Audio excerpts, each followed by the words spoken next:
नमस्कार। आज हम हमारे कार्यक्रम नोए और नेता सीरीज में एक ऐसे विशिष्ट अतिथि से बात करने जा रहे हैं जिन्होंने न केवल राजनीतिक मंच पर अपनी जगह बनाई है बल्कि अपनी कार्य कुशलता एवं अपने सरल स्वभाव से जनता के मन में जगह बना रखी है। आज हम बात करने जा रहे हैं बयाना विधानसभा की विधायक श्रीमती डॉक्टर ऋतु बनावत जी से। नमस्कार मैम, आपका स्वागत है हमारे चैनल नमस्कार। में। मैम, सर्वप्रथम हम स्टार्टिंग करते हैं आपके जीवन परिचय से, तो आप अपने जीवन परिचय के बारे में हमारे व्यूअर्स को कुछ बताइए। जैसा कि सब लोग जानते ही हैं, नाम मेरा डॉक्टर ऋतु बनावत है। उदयपुर में मेरा जन्म हुआ, वहीं से शिक्षा दीक्षा हुई। उसके एमए करके मैं म्यूज़िक में वहीं से आई। फिर उसके बाद में एक साधारण सा परिवार से आती हूँ। वहाँ जी। भी फादर जॉब में थे, मम्मी पापा दोनों ही बहुत ज़्यादा पढ़े लिखे, लेकिन पूरा हमारा जॉइंट फैमिली है वहाँ पे। लेकिन पूरी घर में सबको, बड़े पापा जो है मेरे, उनका शिक्षा पर बहुत फोकस था। लेक्चरर से रिटायर्ड हुए हैं। जी। और और ख़ासकर जो मैं भी काम करना चाहती हूँ महिला शिक्षा पर, बालिका शिक्षा पर, तो ये चीज़ मेरे को वहीं से मिली। जी। उनका एक, हम सब जो घर में बेटियां थी उनके लिए स्लोगन था कि मेरे परिवार की कोई भी बच्ची ग्रेजुएशन से कम नहीं होनी चाहिए। बिल्कुल। तो बहुत अच्छे विचार उनके हैं। उन्हीं की प्रेरणा से मैंने पोस्ट ग्रेजुएशन किया, देन पीएचडी किया जयपुर से ही, राजस्थान यूनिवर्सिटी से। फिर लॉ किया। जी। शादी भरतपुर में हुई। भरतपुर में रूपबा कस्बा है, वहाँ भी साधारण परिवार है, पर मेरे पति जो हैं वो पहले विद्यार्थी परिषद में रहे, मैं भी विद्यार्थी परिषद में रही, जी। राष्ट्रीय कार्यकारिणी सदस्य रही, वो संगठन मंत्री भी रहे। और जो बाद में एक्टिव पॉलिटिक्स में जो कहेंगे कि मेरे आने का जो सिस्टम बना, पॉलिटिक्स में आने की जो बात हुई, वो पति के सपोर्ट से हुई। हाँ, बिल्कुल, मैं यही पूछना चाह रही जी। थी कि आपके प्रेरणा स्रोत कौन रहे, ऋषि जी, जो जिन्होंने आपको मेरे हस्बैंड का सपोर्ट नाम किया? ऋषि बंसल है, वो जी। पहले प्रदेश अध्यक्ष रहे भारतीय युवा मोर्चा के। अभी रिसेंट वो जिलाध्यक्ष थे जी। मेरे चुनाव से पहले तक। और प्रदेश संगठन मंत्री रहे विद्यार्थी परिषद के। जी। यद्यपि मैंने भी पहले, जब कॉलेज लाइफ में थी, प्रेसिडेंट रही, राष्ट्रीय कार्यकारिणी सदस्य रही, तो जुड़ाव जो एक आइडियोलॉजी से था वो मेरा पहले से हो गया था। जी। और शादी के बाद भी उनका सपोर्ट रहा, इस कारण से आज आप देख रहे हैं कि मैं विधायक के नाते आपके साथ बिल्कुल, बात कर बिल्कुल। रही हूँ। मैम, अपना जो इंडियन पॉलिटिक्स है, भारतीय राजनीति में आप किसको अपना आदर्श मानती हैं? आपके आदर्श नेता कौन हैं? अटल बिहारी वाजपेयी और सुषमा स्वराज जी। मोदी जी तो एटलीस्ट सबके हैं। जी। और मैम, फैमिली में मैनेजमेंट आपका कैसे, आप परिवार और अपना क्षेत्र सँभालती हैं और फैमिली का किस प्रकार आपको सपोर्ट रहता है? उसके बारे में थोड़ा-सा मेरा मानना है कि हम लोगों की अपब्रिंगिंग जो है वो इस बताइए। जी। तरीके से होती है कि महिलाएं सब मैनेज कर लेती हैं। ओके। हाँ, कई बार कोई कमी पेशी हो सकती है, जी। पर मुझे मुझे लगता है कि कभी भी महिलाओं को रिग्रेट नहीं करना चाहिए इस जी। मामले में कि हम, ये करना चाहिए था हमें और हमने नहीं किया। हम जी। अपने तौर पे बहुत बेस्ट कर रहे हैं। हाँ, ये प्रॉब्लम्स आती है, मेरे बच्चे भी बहुत छोटे थे। जब मैं एक्टिव पॉलिटिक्स में 2013 में चुनाव लड़ा तो मेरी बेटी महज 2 साल की थी। तो चुनाव लड़ने से पहले का जो टाइम था, 6 मंथ में मेरे को आना जाना, फील्ड में जाना, जी। उसको मैनेज करना, तो मेरे दोनों ही पक्षों से मुझे, फिर मम्मी ने, मेरी मदर ने उसको संभाला। फिर जब लगातार चीज़ें होती रही, ससुराल पक्ष से भी सहायता मिली, तो सब सब पूरे परिवार ने, परिवार का दोनों ही फुल्ली आपको परिवार ने सपोर्ट मेरे को रहा। फुल्ली सपोर्ट किया। जी। तो इस वजह से दिक्कत इतनी नहीं हुई। जी, जी। तो मैम, अब अगर हम बात करें आपके क्षेत्र की, तो क्षेत्र में प्राकृतिक संसाधनों के संरक्षण के लिए आप क्या कार्य कर रहे हैं? क्या आपकी योजनाएँ हैं आगे के लिए? देखिए, हमारे क्षेत्र में संभावनाएं बहुत है जी। और प्रकृति ने हमें बहुत कुछ दिया है। देखिए, वन्य क्षेत्र भी आता है, जी। खनन के माध्यम से पत्थर भी हमें बहुत उच्च क्वालिटी का पत्थर, बंसी जी। पहाड़पुर पत्थर, जो शायद मुझे लगता है कि इंडिया के लगभग सारे ही मंदिरों में कहीं ना जी। कहीं यूज़ आया है। वो चाहे राम मंदिर हो, इवन हमारी जो ये विधानसभा है, जी। वहाँ पर भी पत्थर हमारा वहाँ का लगा आपके है, ही क्षेत्र मेरे का लगा मेरे ही हुआ क्षेत्र है। का लगा है। तो ये, और वन्य क्षेत्र आता है, हरियाली भी बहुत है, बहुत सारी चीज़ें ऐसी हैं जो वहाँ पर संभावनाएं बहुत है, लेकिन उनको किया नहीं गया अब तक। जी। पशुधन बहुत है, अच्छा। पूरे जिले में से सबसे ज़्यादा पशुधन ही मेरे यहाँ है। तो इनके विकास के लिए आप आगे आने वाले समय में क्या-क्या करने वाली हैं? कुछ विचार आपके हैं इस टाइप से? देखिए, मैं ये कहना चाहती हूँ कि करने को बहुत कुछ है और मैं करने की पूरी कोशिश भी कर रही हूँ। अभी मैंने एक मुहिम चलाई कि वृक्षारोपण की। जी मोदी जी ने भी कहा, हमारे मुख्यमंत्री जी ने भी कहा, और एक पेड़ माँ के नाम ऐसा एक अभियान भी चल रहा है। जी और ये मैंने हमारा जो देवनारायण कॉलेज है बयाना का, वहाँ पर 51 पौधों की घोषणा की है कि मैं पेड़ लगाऊंगी वहाँ। बिल्कुल, बहुत मेरी बढ़िया। टीम में और मेरी टीम, और ऐसे ही मैं आइडेंटिफाई कर रही हूँ कुछ जगह जिसको सिर्फ पेड़ लगाना हमारा मकसद नहीं है, जी, उनकी वो देखभाल पेड़ भी प्रॉपर की जाए। देखभाल हो, जीवित रहे, बिल्कुल ये मेरा मकसद है। बिल्कुल, बहुत अच्छे विचार लेकर मैम आप चल रही हैं आगे। तो मैं आगे पूछना चाहूंगी कि आपके क्षेत्र में जो खेती किसान जो लोग हैं उनके बढ़ावे के लिए आप क्या करने वाली हैं, क्षेत्र में विकास के लिए आप क्या करने वाली हैं किसानों के लिए? देखिए, आप सब लोग जानते हैं कि हमारी कुल आबादी का 70% गाँव में रहता है, और गाँव में खेती किसानी जो है वो एक सबसे बड़ा जरिया है रोजगार के लिए।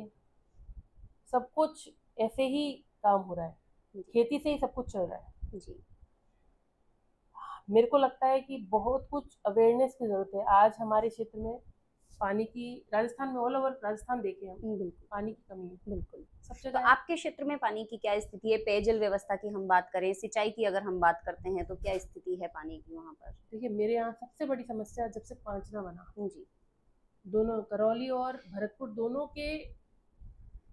दोनों ही जिलों की सिंचाई व्यवस्था के लिए, जी पेयजल व्यवस्था के लिए पांचना बांध का निर्माण हुआ था। जी लेकिन उससे पहले जो गंभीरी नदी है हमारी, उसमें लगातार 12 महीने पानी बहता था।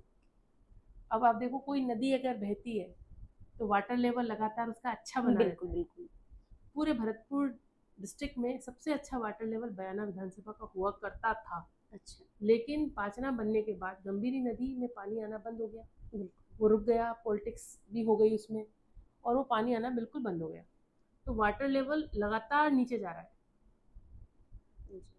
जिससे क्या है, पेयजल की भी समस्या हो गई लोगों को, खेती के लिए पानी की भी समस्या, सिंचाई की समस्या भी हो गई।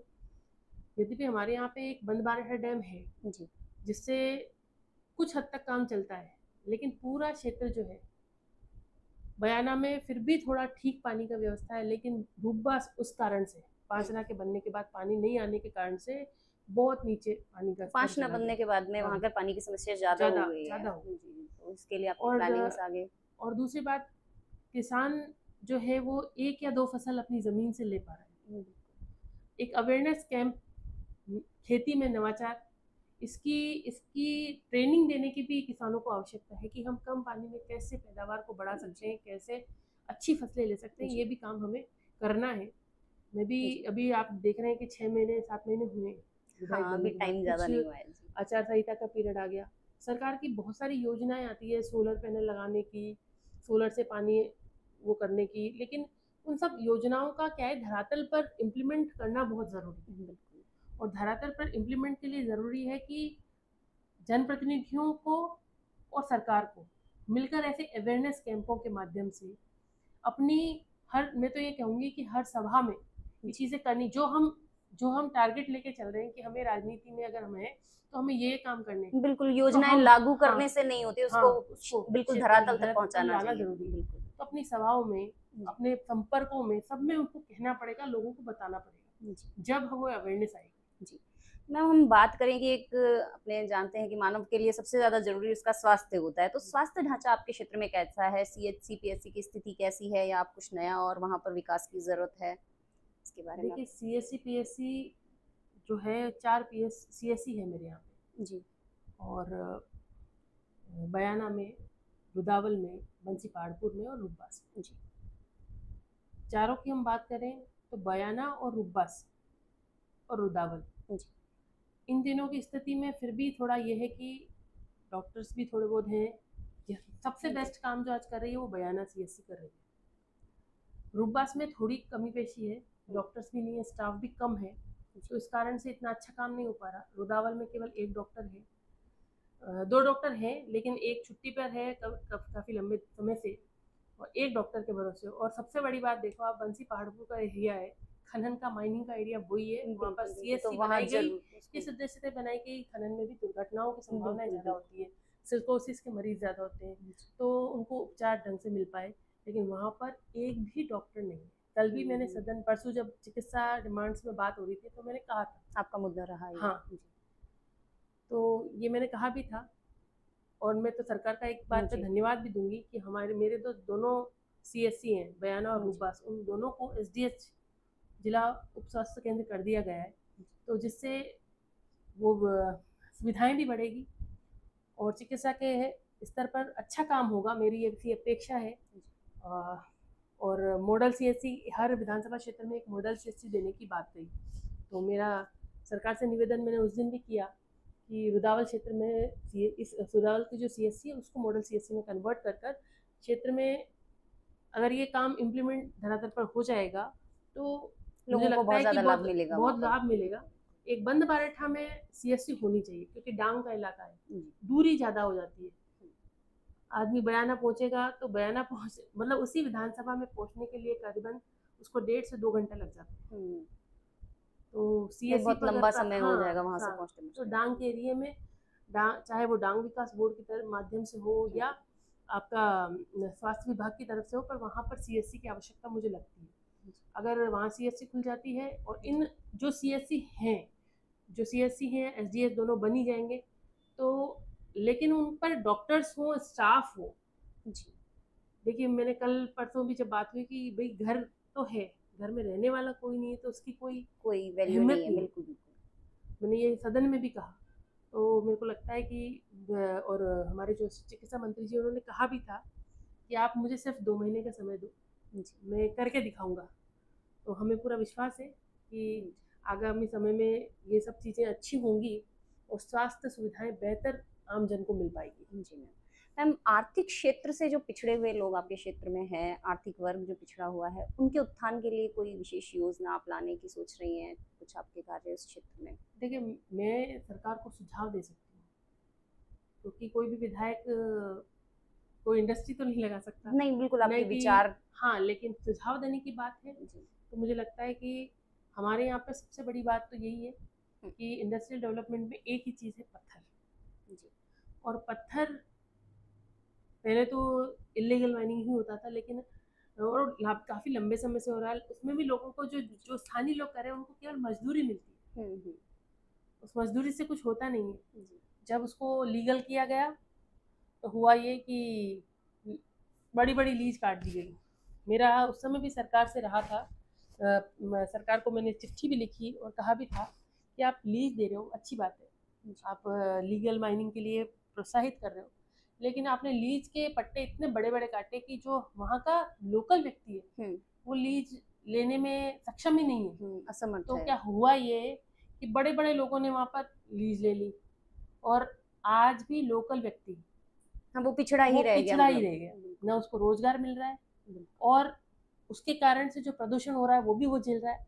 आप देखो वहाँ पर अगर जमीन होती, वहाँ पर वो खेती करता, तो उस पैदावार पर हक किसका होता? लोकल व्यक्ति का। बिल्कुल। वहाँ पर माइनिंग हो रही है और उसको कुछ नहीं मिल रहा, वो अपने बच्चों की परवरिश भी बहुत मुश्किल से कर पा रहा है। क्षेत्र का जो व्यक्ति है वो पिछड़ा हुआ ही ले गया।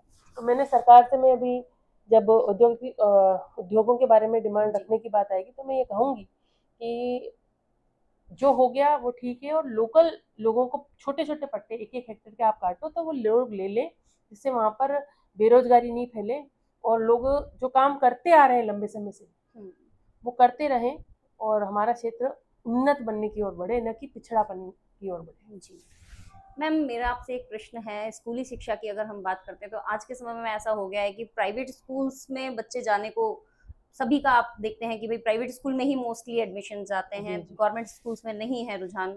तो इसका अपन कुछ आपकी तरफ से ऐसा विचार सरकार के लिए कि भाई क्यों ना गवर्नमेंट स्कूल्स में और अच्छे से डेवलपमेंट करा करके उनके एजुकेशन सिस्टम पे और अच्छा सा ध्यान दे करके विकास किया जाए? मैं ये कहूँ कि पहले के टाइम पे रोटी कपड़ा और मकान, बिल्कुल ये चीज़ इम्पोर्टेंट होती थी।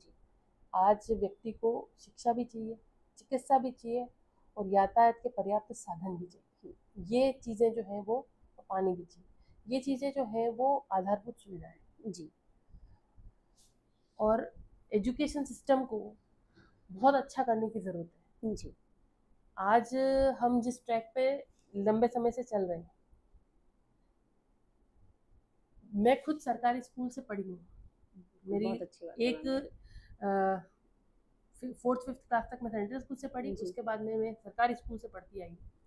सरकारी कॉलेज से ही मैंने पढ़ाई करी अपनी। बिल्कुल, लेकिन और आज के समय में ऐसा हो लेकिन गया है कि हुआ हर कोई प्राइवेट स्कूल की तरफ यही जा मैं रहा है। कहना चाह रही हूँ कि ऐसा नहीं है हुँ, कि ना सरकारी स्कूल से आप पढ़ोगे तो आपकी कोई ज्ञान में कमी रह जाएगी या बिल्कुल। कोई और कैरेक्टर डेवलपमेंट में कमी रह जाएगी, ऐसा नहीं है। जी, हम लोग भी पढ़े हैं और हमारा और आप देखो प्राइवेट स्कूल का जो टीचर होगा वो कितना क्वालिफाइड होगा इसकी बिल्कुल। कोई गारंटी नहीं है। जी, बड़े बड़े स्कूलों की बात छोड़ें तो वो चलो उसको क्वालिटी को मेंटेन भी करते हैं, जी। बट रूरल एरिया में हुँ, 12th पास भी पढ़ा रहा है, जी, एसटीसी वाला भी पढ़ा रहा है। मैं ये नहीं कह रही कि प्राइवेट स्कूल में टीचर अच्छे नहीं होते, पर जो गवर्नमेंट स्कूल का टीचर है हुँ, वो क्वालिफाइड है, बिल्कुल, एक एग्जाम पास करके पास वो करके आया आया है, है, बिल्कुल। उसके अपने एफर्ट लगा के पास करके आया है। बिल्कुल, एक तो इसलिए कि इसलिए भी मेरा कहना है सरकार से जी, कि उन टीचरों को, और आप देखिए एक परसेप्शन भी बदला है टीचर्स के बारे में। जी, पहले जो गवर्नमेंट टीचर होता था वो नवाचार करना नहीं चाहता था, लेकिन यंग जो जनरेशन अभी एजुकेशन फील्ड में आई है जी, वो करना चाहती है काम, बिल्कुल, और अच्छे से काम करना चाहती है, जी, उनको मोटिवेशन मिले। जी, और कई जगह देखते हैं हम कि स्कूल की बिल्डिंग ही नहीं है, बच्चे पेड़ के नीचे पढ़ रहे हैं, जी, बिजली नहीं आ रही है तो बच्चों की स्थिति खराब हो रही है। तो मेरा मानना ये है कि एजुकेशन सिस्टम को और बेहतर बनाने के लिए टीचर को मोटिवेशन मिलना चाहिए, स्कूल्स बिल्डिंग्स पर ध्यान देना चाहिए। जी, हम Modi ji solar panel panel लगाने की बात कर रहे हैं, सबसे पहला काम सरकार को करना चाहिए किसी भी स्कूल में बिजली नहीं जाए और बिल्कुल, बिजली की वजह से आपकी पढ़ाई बाधित नहीं हो, इसके बिल्कुल, उपाय करने चाहिए। बिल्कुल। बिल्कुल मैम, अच्छे विचार हैं आपके। अगर हम बालिका शिक्षा पर जाते हैं, जैसा कि आपने स्टार्टिंग में बताया कि आपकी फैमिली में ये था कि सभी बच्चियाँ पढ़ें, तो बालिका शिक्षा के क्षेत्र में आपको अपने क्षेत्र में आप किस प्रकार विकास करने के विचार रखती हैं? मैं इसमें आपको ये कहूँगी कि ऑल ओवर राजस्थान की हम बात करें, जी, बच्चियाँ पढ़ना भी चाहती हैं, पढ़ भी रही हैं और आगे बढ़ भी रही हैं। बिल्कुल, आप 10th का रिजल्ट उठा के देखो, 12th का रिजल्ट बिल्कुल, उठा या पहले से कोई स्थितियाँ भी, बहुत अच्छी हैं। बहुत अच्छी हुई हैं। जी, और हर में बच्चों ने बाजी मारी है। बिल्कुल, सरकार से भी मोटिवेशन मिल रहा है, जो जनप्रतिनिधि वो भी मोटिवेट कर रहे हैं, और मुझे लगता है कि सरकारी स्कूलों में भी अधिकारियों के लेवल पे भी जनप्रतिनिधि तो खैर जनता से जुड़ाव रखते ही हैं, जाते ही हैं, बिल्कुल, लेकिन उनको भेजना चाहिए। मैं अपनी मैं अपना एक पर्सनल आपको शेयर कर रही हूँ जी कि मैम, मेरी बेटी है। जी, मेरी बेटी बयाना ही पढ़ती थी, तो उसके स्कूल में हमारे वहाँ के जो डीवाईएसपी थे जी, वो स्कूल वालों ने बुलाए, एक मोटिवेशन स्पीकर के हिसाब से जी, उनको बुलाए। बहुत छोटी थी वो, प्रेप या फर्स्ट क्लास में पढ़ती थी जी। तब की बात है। वो आए, उनकी जो स्पीच उसने उसने सुनी, जो समझा, वो बच्ची छोटी थी उस समय, हाँ, बहुत लेकिन वो ज़्यादा जो नहीं समझते हैं वो उस नहीं टाइम पर। समझती थी, लेकिन उसके मन में एक चीज आई कि मुझे क्या बनना है, एपीएस बनना है। तभी से उन्होंने ठान लिया ऐसा। ऐसा उसने सोचा। अभी हुँ, बड़े होने पे चेंज हो जाती है, हुँ, लेकिन मैं हुँ, तो अपनी एक बात बता रही हूँ कि उससे बच्चे के दिमाग में आया कि नहीं, बिल्कुल मोटिवेट मेरे हुआ को भी बच्चा। ये करना है। हुँ, तो मुझे लगता है कि और अच्छा करने के लिए सरकार को अधिकारियों को भेजना चाहिए, अच्छे लेवल के अधिकारियों को हुँ, आप हुँ। भेजो और बच्चों को मोटिवेट करो, स्कूल में विज़िट होती विजिट रहे तो होती बच्चा रहे देखता और रहे देखता कि है, अरे अच्छा आईपीएस ये होता है, जी, बिल्कुल। हाँ, एक इंस्पेक्शन सभी का आईएएस हो ये कि होता जाते है, रहें। और वो अगर देख के आए कि भैया आपको ऐसे ऐसे ऐसे पढ़ना है, ऐसे ऐसे करना है, तो बच्चों को बहुत मोटिवेशन मिलता है। आप, मैं तो ये कहूँगी कि न केवल आईएएस आईपीएस आरएस, बल्कि मेरा तो ये कहना है कि अच्छे बिजनेसमैन भी हो, स्टार्टअप करने वाले भी हो। और सबसे पहली बात, भारत के बच्चों को ये बताना ज़रूरी है कि वो किसी भी दृष्टि से किसी चीज़ में कम कम नहीं है। नहीं है, बिल्कुल। उनको स्किल डेवलपमेंट, मैंने कल सदन में कहा, उच्च शिक्षा पर बात हो रही थी, जी, तो जी, मैंने कहा था, मैं जब कॉलेज में पढ़ती थी, जी, बीजेपी की सरकार थी, 2006-7 की बात, तो मेरे कॉलेज में ग्रेजुएशन, और मैं ग्रेजुएशन कर रही थी उस समय, इन्फोसिस ने प्लेसमेंट किए स्कूल से, कॉलेज से। जी तो उस समय एक प्रोजेक्ट सरकार के माध्यम से था कि आप कॉलेजों में जाइए और जो आपको बेस्ट लगता है उनके इंटरव्यूज कीजिए और वहाँ से प्लेसमेंट करवाइए। जी तो ऐसी कंपनियों को हमारे जो ग्रेजुएशन के कॉलेजेस हैं, क्षमताएं युवाओं में बहुत हैं करने को, जी बच्चियों में बहुत है। तो हम अगर फोकस करके करेंगे तो बहुत अच्छा हमारे युवा पीढ़ी कर पाएगी। जैसे हम बात करें कि आप स्वयं एक महिला हैं, तो महिला सशक्तिकरण के लिए आपके क्या योगदान रहेंगे आने वाले समय में? आप किस प्रकार महिलाओं को अपने क्षेत्र में को सशक्त करने पर जोर देंगी? महिला सशक्त है, अबला से सबला हुई है। बिल्कुल। और सबला रहने के लिए ये ज़रूरी है कि कमज़ोर अपने आप को नहीं माने। जी मेरे पास भी अगर महिलाएं कोई घरेलू हिंसा से पीड़ित आती हैं या कभी बात होती है, तो मैं यही कहती हूँ कि हमारा पहला कर्तव्य, अपने महिलाओं का पहला कर्तव्य अपने बच्चों को अच्छे संस्कार देना। जी हम समाज को बदलने की हिम्मत रखते हैं, जी और किसी महिला पर कोई आंच आती है तो सबको मिलकर खड़ा रहना चाहिए। बिल्कुल। आज महिला अपराध लगातार बढ़ रहे हैं, जी उसका रीज़न ये भी है कि महिला महिला के लिए खड़ी नहीं होती। बिल्कुल तो सबसे पहली बात तो हमें अपने लिए स्टैंड करना सीखना पड़ेगा। बिल्कुल। हम बात करें कि एक नारी को नारी जाति के लिए कदम उठाना पड़ेगा, सभी को जरूर साथ में जरूर, मिलकर आगे बढ़ना होगा। बिल्कुल। बिल्कुल आपकी बात सही है। मैम, आपके क्षेत्र में सड़कों की क्या स्थिति है, इसके बारे में थोड़ा सा आप बताएंगे? सड़कों की स्थिति बहुत खराब है। एक सड़क जो खनन वाली है, रुदावल से बंसीपाड़, जी वो सड़क मुझे अभी बजट में मिली है, लेकिन मैं आपको बताना चाहती हूँ कि सड़कों की इतनी बुरी स्थिति है कि केवल स्टेट हाईवे के अलावा कोई भी सड़क जी सही नहीं है।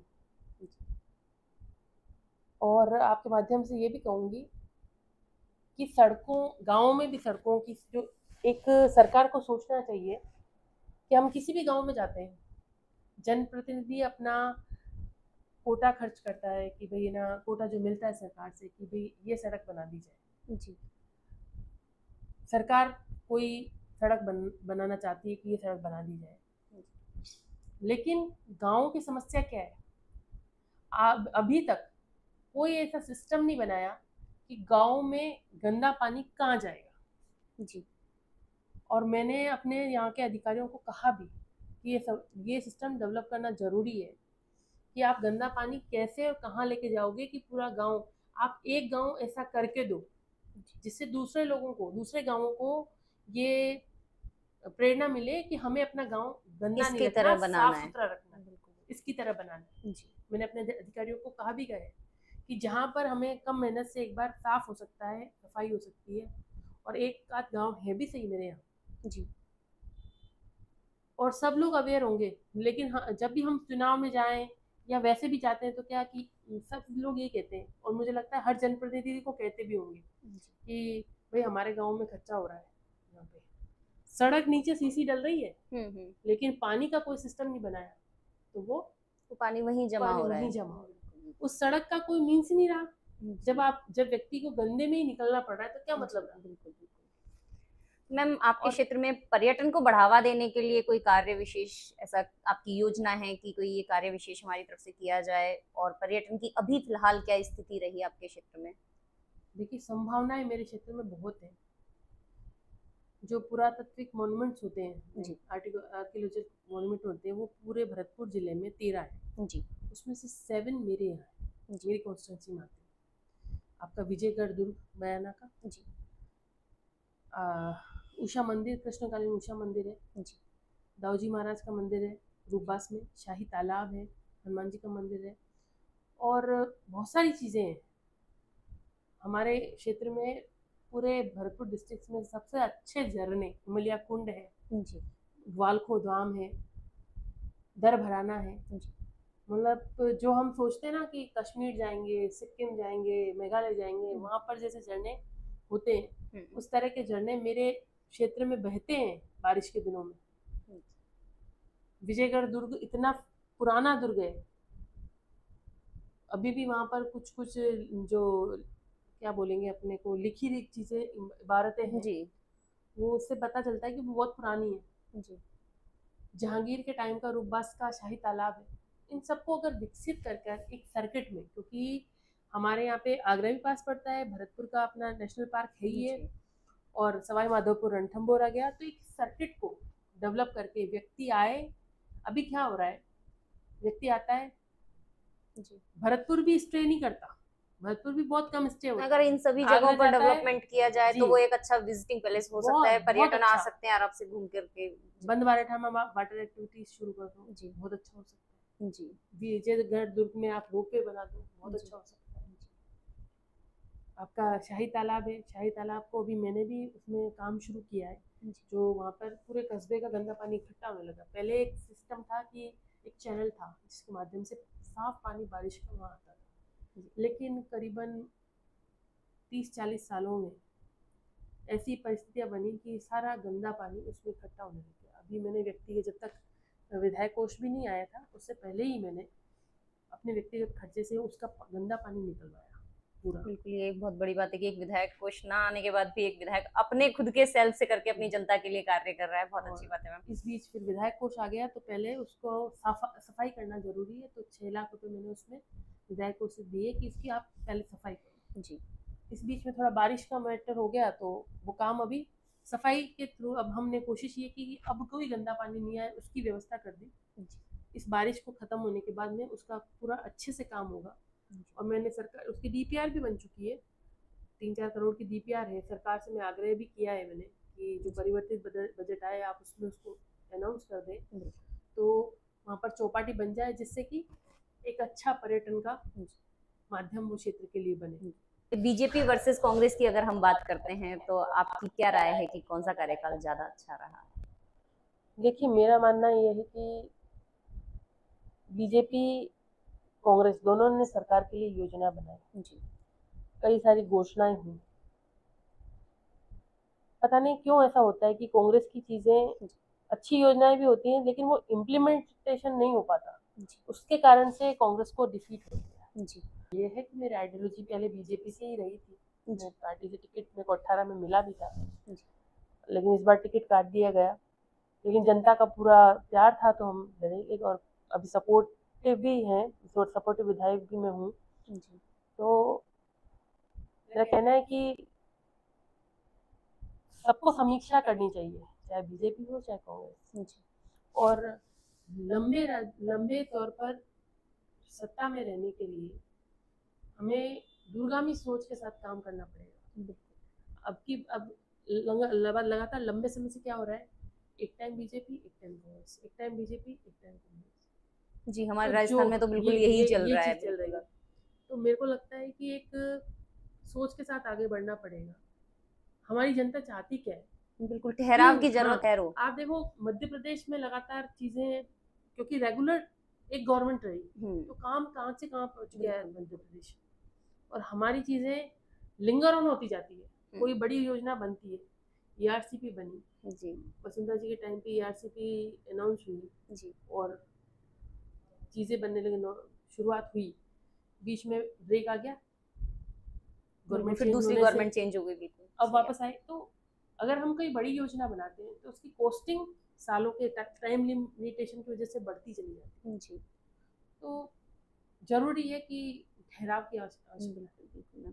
मैम बजट की हम बात करें तो बजट 2024 में आपके क्षेत्र को कोई सौगात नहीं मिली जिसके लिए सारी सौगात मिली जी, मैंने अभी आपको बताया कि अगर हम आधारभूत सुविधाओं की बात करें जी, तो मेरे दोनों हॉस्पिटल एसडीएच हो गए, 220 केवी का जीएसएस मुझे मेरे क्षेत्र के लिए मिला।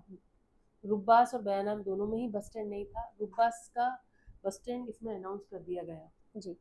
तो ऐसा नहीं है कि नहीं मिला, बंदी पाड़पुर वाली सड़क मिली जी, बंद बारेठा को थाना कर दिया गया, तो चीजें मुझे बहुत सारी मिली है जी। और मुझे लगता है कि आगे जो परिवर्तित बजट आएगा उसमें भी कहीं ना कहीं मुझे कुछ न कुछ और मिल जाएगा। चलो क्षेत्र को बढ़ावा मिल रहा है, बहुत अच्छी बात है मैम। मैम आने वाले आगे के 5 सालों में आपकी क्या योजनाएं हैं आपके क्षेत्र के लिए और आप क्या क्या कार्य करने की विचार हैं आपके? मेरा पूरा फोकस ये है कि आज हमारा क्षेत्र जो इंफ्रास्ट्रक्चर की वजह से पिछड़ापन महसूस करता है जी, सबसे पहले तो उसको खत्म किया जाए जी।